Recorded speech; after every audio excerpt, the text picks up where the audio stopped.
Story 1. The Flicker on Highway 101. What I am about to tell you is the inexplicable. It is the strangest, most terrifying thing that has ever happened to me or anyone I know. It broke every rule of physics and logic, leaving a cold, metallic scar on my mind. I, Alex, am still a medical courier, and my job remains the delivery and pickup of sensitive lab samples, usually late at night. Traversing the counties of Northern California's Bay Area, this job wasn't a romantic choice.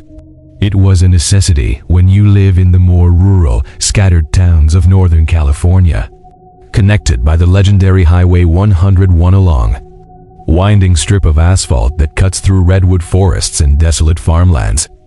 The long drives are usually quiet, perfect for decompressing and thinking, but that horrific night, the silence became a deadly trap. The night everything happened was particularly severe. It was a frigid Friday evening in late October, the air heavy with a bone-chilling cold. I was on the final leg of a run, transporting a critical batch of medical supplies from a remote clinic in Eureka to a hospital in Santa Rosa, a 4-hour journey I'd done hundreds of times, not long after starting the drive. I remember thinking how unusually thick the fog was that night. It wasn't the usual coastal marine layer. It was a dense, heavy, milky white entity that seemed made not of moisture, but of the air itself. Visibility was far worse than anything I had ever encountered. It forced me to drop my speed from 65 miles per hour down to 30 miles per hour. The fog was so thick that the high beams of my courier van only illuminated it, reflecting back as if I were driving into an endless blank white wall. The sense of isolation was palpable. The redwood forest lining the road was completely obscured, making me feel as if I were driving through a timeless tunnel. I flipped on the radio, but only heard a muffled static hiss. Even local broadcasts were swallowed by the mist. I was about halfway through the redwood curtain, that section of the highway notorious for its sharp turns and towering shadows, when I noticed it. Piercing through the dense white fog, slightly off to the right side of the road, was a faint, yellow, flickering light. It had a steady, slow, but perfectly consistent rhythm flicker. Pause, flicker, pause. Initially, I thought it was just some kind of roadside marker, maybe a warning light from a road maintenance crew. But as I continued driving, I began to perceive its abnormality. It never got closer or further away. I was moving at 30 miles per hour, and the light just stayed there, pulsing at a steady rhythm, as if it were moving at the exact same speed as me, maintaining its precise distance from somewhere deeper within the mist. The whole thing seemed unnatural. The fog was deceiving my depth perception, but this light maintained an inexplicable stability. It didn't sway or drift like another vehicle. It simply existed on the periphery of my vision. After about a minute, the uncomfortable feeling in my gut began to rise into a cold dread. I decided to slow down, thinking the light would finally pass me, revealing something tangible. I dropped my speed to 20 miles per hour. The light didn't change. I slowed down to 10 miles per hour, practically crawling. The light did not change one bit. It still pulsed at the same steady rhythm, still holding its exact distance on the shoulder. The sensation wasn't that it was following me, but that it was mirroring me. Whatever it was, it had matched my speed perfectly, keeping an invisible, unbroken distance. That was the moment I truly started to panic. This was not a car, a bike, or any object bound by physics. I finally did the unthinkable. I stopped my van entirely. I engaged the parking brake, and the courier van sat motionless in the middle of the desolate Highway 101, shrouded in fog. And sure enough, the light was still right there. It flickered in the exact same spot, with the exact same rhythm, no slower, no faster. It did not drift. It did not disappear. I sat there, heart hammering against my ribs, trying to process what the hell I was looking at. I tried to use my high beams, but my lights were only reflected back by the endless wall of fog. Then everything shifted. Moving from eerie strangeness to pure horror, the light itself began to brighten, like a tiny flame that suddenly hit a huge influx of oxygen and flared. It didn't flicker faster. It burned more intensely with each beat. Flicker, brighter, pause, flicker, more intense, pause. The faint yellow smudge had become a growing sphere of raw gold light. I decided to flee. I reached down to slam the van into reverse. My only thought was to turn around and drive backward. But as my hand touched the gear selector, I realized the engine was off. Everything in the cabin was dead silent. The only thing I could hear was the rushing blood in my ears. I swear to God I never touched the key. I did not turn off the ignition. My hands were shaking, slick with sweat on the steering wheel. I desperately tried to start the van. I turned the key. Click. Nothing. I tried again. Click. The engine was utterly dead, as if it had never been installed. All the while, that yellow pulsing light continued to burn brighter, brighter, brighter. The fog around it began to take on a strange, brilliant yellow hue. My heart was pounding so violently, I thought it might rip through my shirt. I reached for my work phone to call for help, to contact my dispatcher. The moment I touched the screen, nothing happened. Pitch black. My phone was dead. I knew for a fact I had checked it before leaving. It was as dead as the van's engine. This power drain was not random. It was an act. An invisible force had pulled the plug on my world. Before I could do anything else, before I could wrench open the door and run into the forest, the light suddenly flared. It wasn't an explosion. It was an amplification of brightness. The now gold bulb achieved a blinding, pure yellow luminosity. It punched straight through the fog and the windshield. I threw my arms up to cover my face and squeezed my eyes shut. But I could still perceive the brilliant orange-yellow flow of what was now a gigantic bulb. Burning like the sun, I could feel the temperature on my face. A high, thin, electrical-sounding whine echoed in my ears, a sound that could not have come from anything in nature. I sat there, cowering, for what felt like an eternity of at least 10 seconds. I was sure that whatever was holding me would come to its conclusion, and I would be the next victim. And then it was gone. No sound.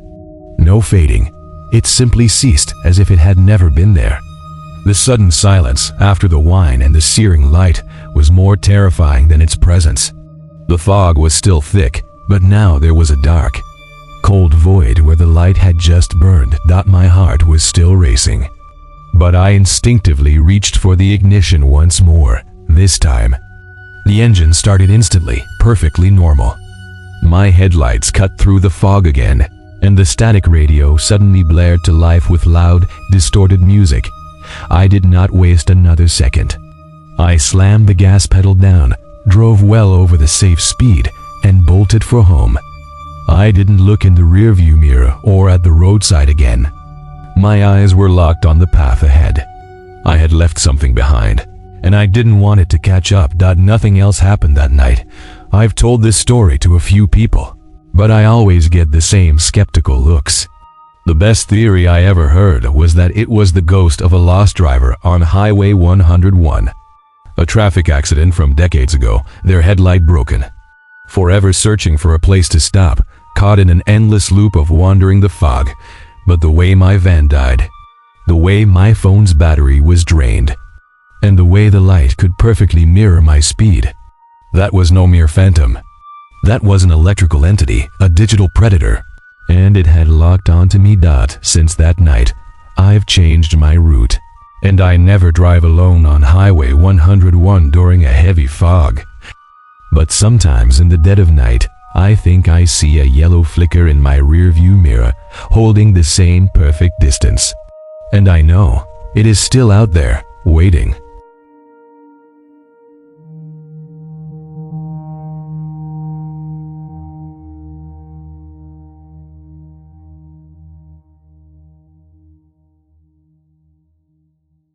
Story 2. The Desert Highway Stalkers. My name is Jack Rourke, and to the world, I'm just another long-haul truck driver, a phantom in an 18-wheeler, gliding across the U.S. interstates. I've been doing this job for 12 years. 12 years of fast food, coffee as black as asphalt, and endless stretches of highway I could drive in a half-conscious trance. I know solitude. I am intimately familiar with long stretches of nothing but myself and the deep, abiding silence. That night, the dry chill of the Arizona desert was seeping through the cab doors.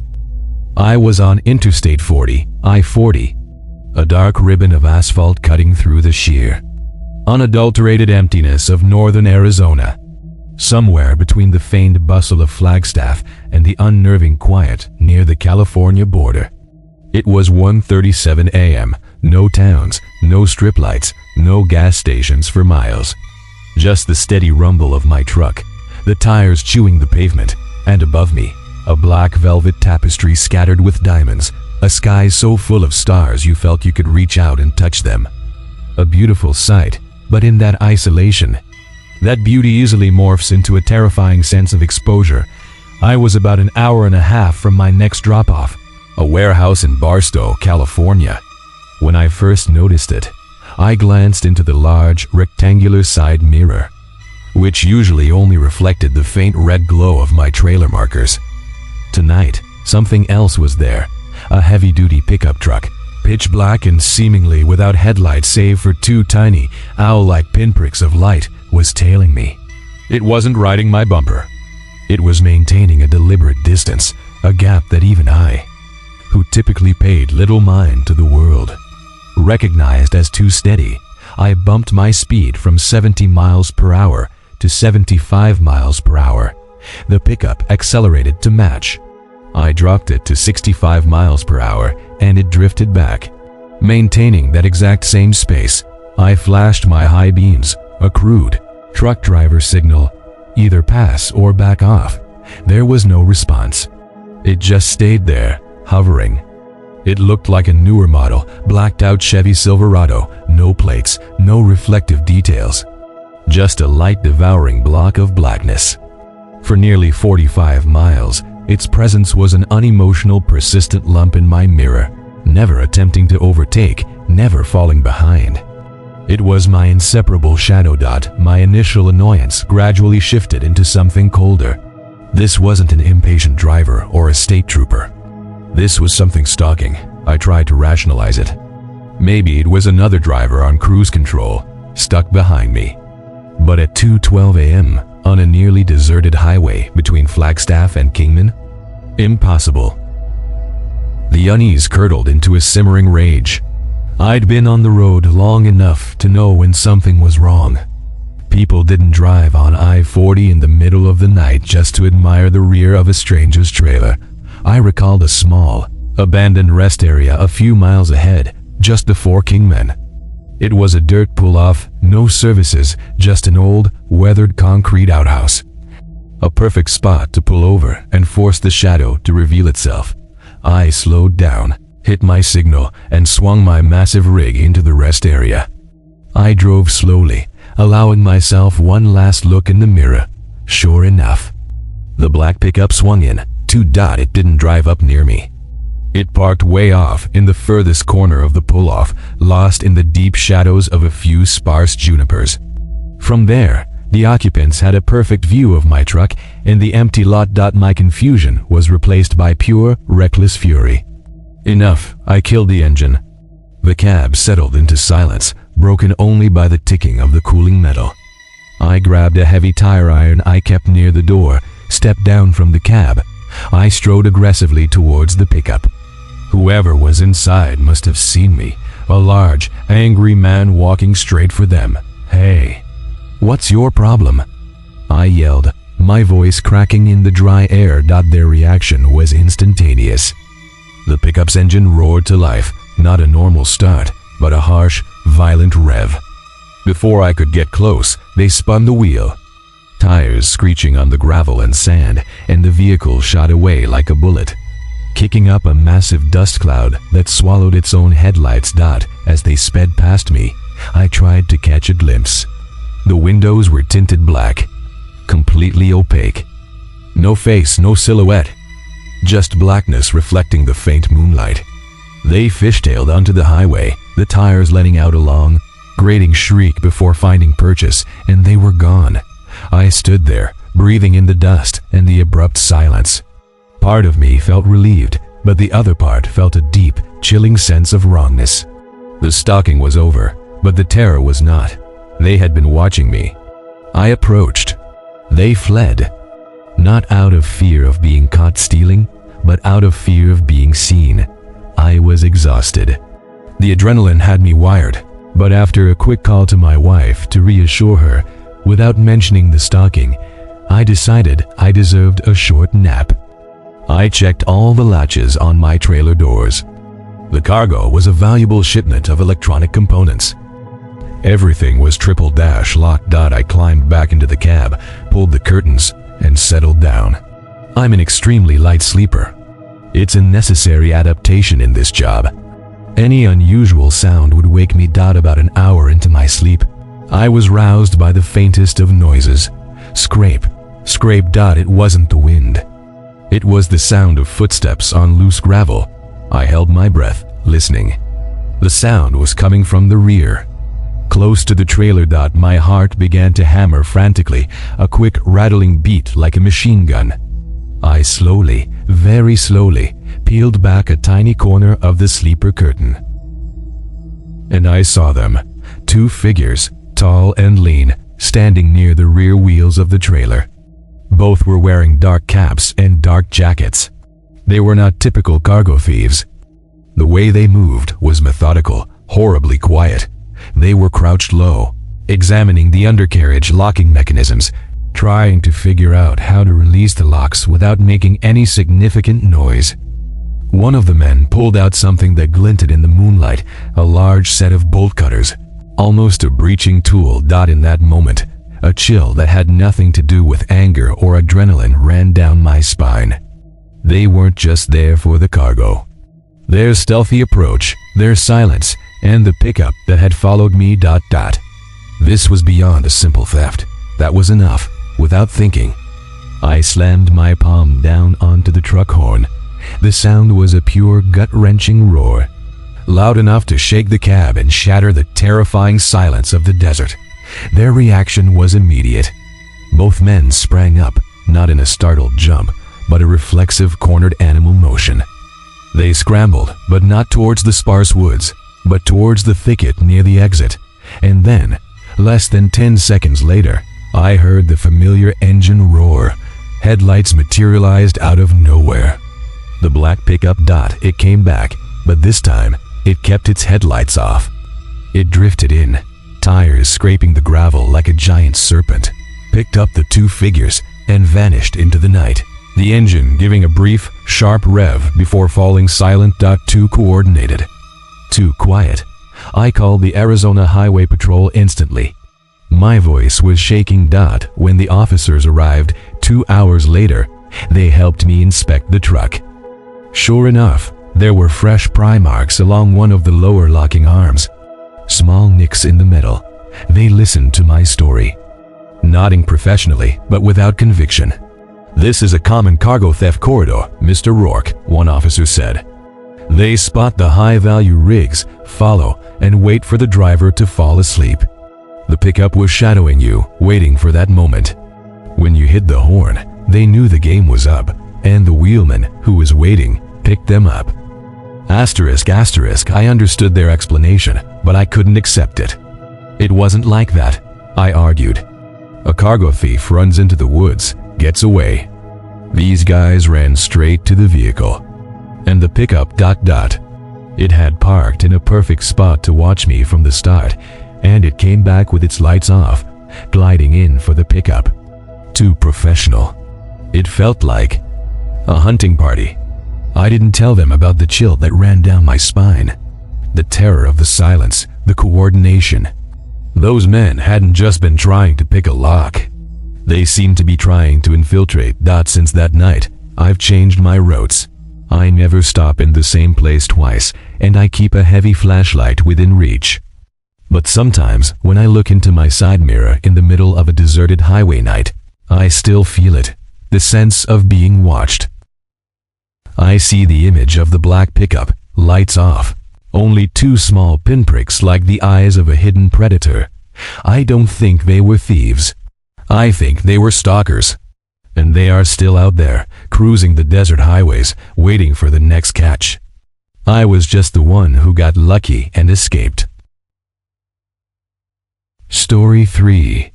The Cold Path of Skagit County. State Route 20, or as locals grimly call it, the Carpenter's Cut, is a strip of cursed asphalt running through the savage silence of Skagit County, Washington. It's more than a highway. It's a fragile border between civilization and untamed wilderness, where the Cascade Mountains loom like cold stone gods. In November 2024, the weather had turned sour. The air was thick with the smell of damp earth and dry pine, and the first seasonal snow was heavier than anticipated. Jake Riley, a 45-year-old man, was an old-school long-haul trucker, one who would rather fix a breakdown himself than call for a tow. His face was deeply lined by the elements, his steel blue eyes holding the chronic fatigue of a man who lives on caffeine and never-ending dashed lines. Tonight, he was battling his classic Kenworth W900, nicknamed the Iron Horse. The rig, laden with 40 tons of heavy-cut timber, the harvested soul of the Tailey. Wenatchee forest groaned and swayed alarmingly. On the tight curve's dot, it was 2:17 a.m. The night in Skagit wasn't merely ordinary darkness. It was a physical entity, so dense it seemed touchable. Jake's headlights only carved 2 weak beams into the endless inky abyss. He'd been driving for nearly 20 hours, and the onset of sleep deprivation had begun to manifest as fleeting hallucinations.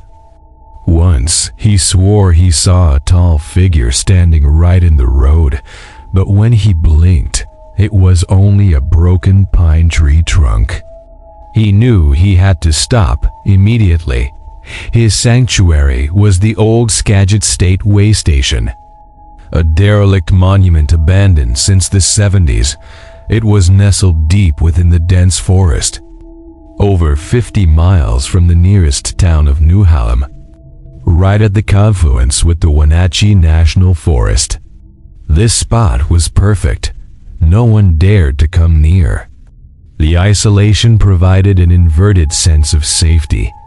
Jake swung the heavy rig off the highway, his tires crunching on the cold gravel. He parked his colossal Kenworth in a shaded corner and cut the engine. The roar of the diesel instantly ceased, and the only sounds left were the ticking of cooling metal and the mountain wind whistling past the cabin. A silence descended, an unnatural silence. It was too much, too heavy. He opened his thermos, taking a long, hot sip of black coffee. The bitter taste and warmth of the liquid failed to soothe the chill that was beginning to rise within him. What made this night different was the light. A single high-mast lamp, long neglected, was somehow still functioning. It emitted a sickly faint green hue, like the light from an old military emergency beacon. This ghastly glow was just enough to cover his truck and a small section of the cracked concrete lot. Beyond the perimeter of that light, the forest was an enormous block of ink, an impenetrable wall. Jake always had a strange feeling here, as if he were on a brightly lit stage, but he was the only actor. "They can see me, but I can't see them," he muttered to himself, a phrase he had repeated so many times it had become a mantra. Tonight, the mantra sounded hollow and terrifying. He pulled out his phone, checking his messages. Sarah, his wife, had sent a photo of Lily drawing a crude picture of a tree friend she claimed to see in the yard. Jake smiled. That fleeting warmth was the last thing anchoring him to reality. He looked up, his gaze sweeping the forest edge. Just a momentary lapse dot the shadow. It wasn't just darkness. It had a form. Tall, thin, moving with a gliding motion, not walking, not running. It cut across the edge of the green light with impossible speed and silence. Jake tried to rationalize, maybe a cougar or a moose. But it was too tall, too slender, and it didn't act like an animal. It acted like a displacement. He snatched the CB radio. His hand trembled so violently, he struggled to find the right button. Anyone on Channel 19, this is Iron Horse, is anybody out here?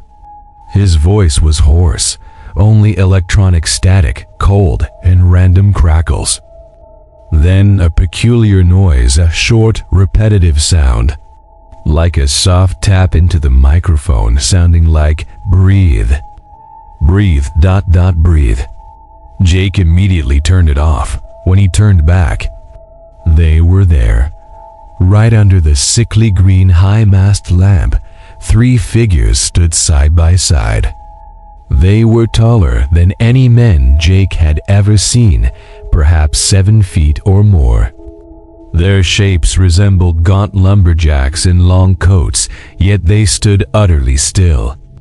Not a muscle twitched. They were like secondary lampposts or statues carved from charcoal and bone. Jake couldn't discern faces. They were just black voids in the shadows. But it was that very absolute stillness that screamed horror. They weren't looking at him, but somehow Jake knew they saw him, saw through him. And then the 4th figure emerged from behind the Kenworth. He wasn't standing still. He was moving. It was a dance. Slow, twirling, contorting.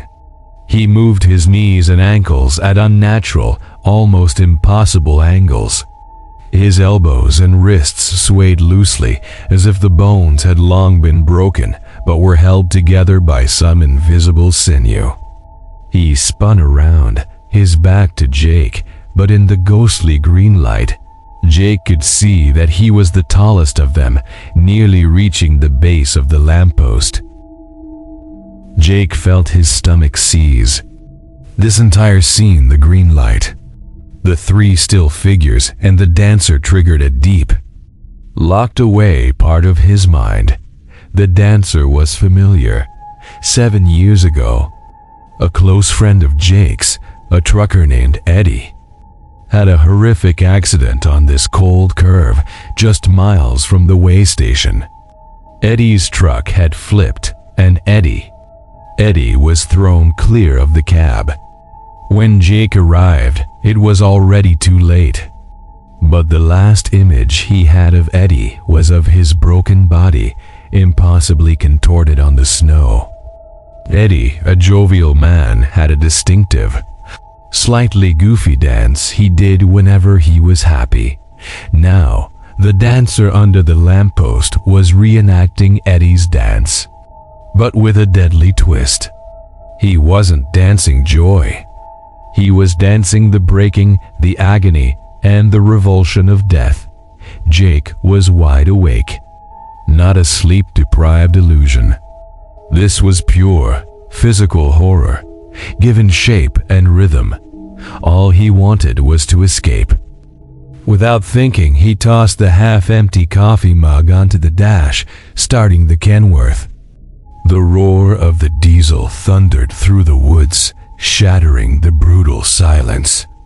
The noise was jarring, aggressive, but it was the sound of life, of machinery, contrasting with the spectral stillness outside. Jake didn't bother with his seatbelt.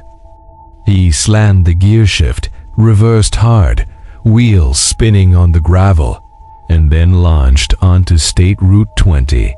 He mashed the accelerator, ignoring the timbers slamming against each other behind him. Everything was pure instinct. As the heavy Kenworth tore into the first bend, he risked a glance into the passenger side mirror. The green light had receded slightly, but he saw it clearly. His 53-foot trailer was not stable. It was swaying violently, not from momentum, but as if a colossal, symmetrical force was gripping the axles and shaking them hard. The timber chains shrieked in protest. Panicked, Jake gripped the steering wheel, fighting to keep the truck from rolling over.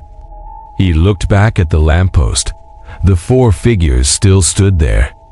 The 3 motionless ones were now facing the road, the black voids of their faces seemingly tracking him, and the dancer. He had stopped dancing. He stood straight taller. He was no longer facing away. In that horrifying moment, Jake saw it clearly. His face wasn't Eddie's face. The face. It had no eyes, no nose, no mouth. It was just a stretched, pallid, oddly wrinkled sheet of skin with a wide gash running from ear to ear, like a tattered, eternal smile. And then he raised his arm. Not a casual wave. His arm stretched unnaturally, extending beyond his coat, his elbow joint bending backward, and his long, skinny, dark fingers wiggled slowly, as if to say, "You won't get far." Jake's truck shuddered terribly, and the violent swaying abruptly stopped, as if a child had simply released a toy it was tired of. Jake never stopped in Skagit County again. He changed his route. But sometimes on cold, late nights, when he turned on his CB radio, he still heard it, the static, the crackles, and then the repetitive sound of breathe, breathe, breathe, and he knew the ones who stood under the green light, the ones who borrowed Eddie's dance, were still waiting.